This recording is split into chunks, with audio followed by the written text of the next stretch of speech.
তারেক রহমানের জন্য প্রস্তুত গুলশানের এই বাড়িটি। নেওয়া হয়েছে 4 স্তরের নিরাপত্তা ব্যবস্থা।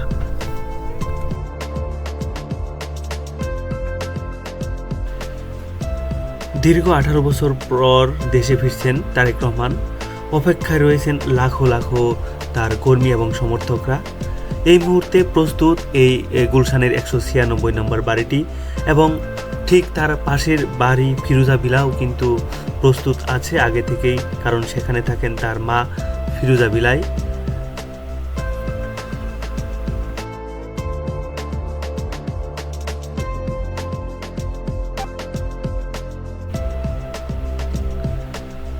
ইতিমধ্যেই প্রস্তুতি সম্পন্ন করেছে এই 196 নম্বর বাড়িটি গুলশানের।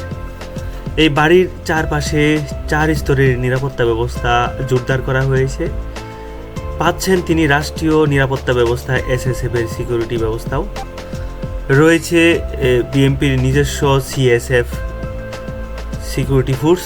সব মিলিয়ে পুরো গুলশান এই সোসাইটির ভেতরে চমৎকার এই বাড়িটি এখন নিরাপত্তার চাদরে ঢাকা। এই বাড়ির ঠিক সামনেই রয়েছে চমৎকার একটি পার্ক।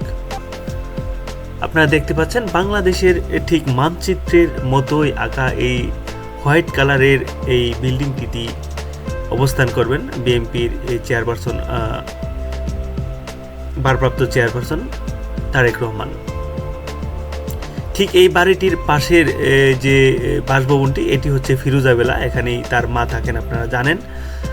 ঠিক তার মায়ের পাশের বাসাটি তিনি নিয়েছেন, এবং এই বাসায় তার একটি অংশ অফিসিয়াল কার্যক্রম চলবে বিএনপির। পাশাপাশি তিনি গুলশান এই এভিনিউয়ের এই বাসার পাশাপাশি তিনি পল্টনেও তার নিজস্ব অফিস থাকবে, পল্টন কেন্দ্রীয় কার্যালয়েও। সব মিলিয়ে বাংলাদেশের রাজনীতির ব্যাপক পরিবর্তন হতে যাচ্ছে তারেক রহমান আসার পর। বাংলাদেশের রাজনীতির প্রেক্ষাপট যেমন চেঞ্জ হবে, পাশাপাশি বিএনপির রাজনীতিতে শুরু হবে নতুন মাত্রা।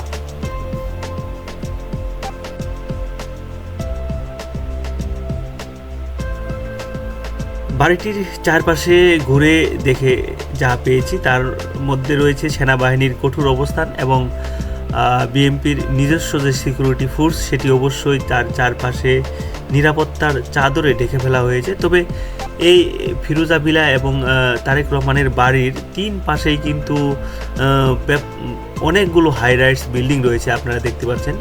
এই বিল্ডিংগুলির ঠিক মাঝখানে একেবারে এই একতলা এবং দোতলা এই বাড়িগুলোতেই অবস্থান করবেন বিএনপির ভারপ্রাপ্ত চেয়ারপারসন তারেক রহমান।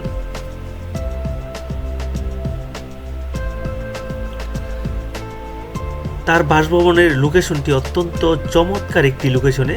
বাসভবনের ঠিক সামনেই এই চমৎকার একটি লেক রয়েছে, যেটি কূটনীতিক পাড়া হিসেবেও পরিচিত এই গুলশান সোসাইটিটি।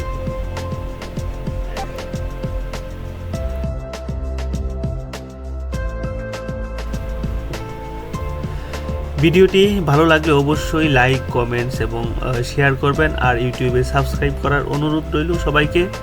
সবাই ভালো থাকুন। আল্লাহ হাফেজ।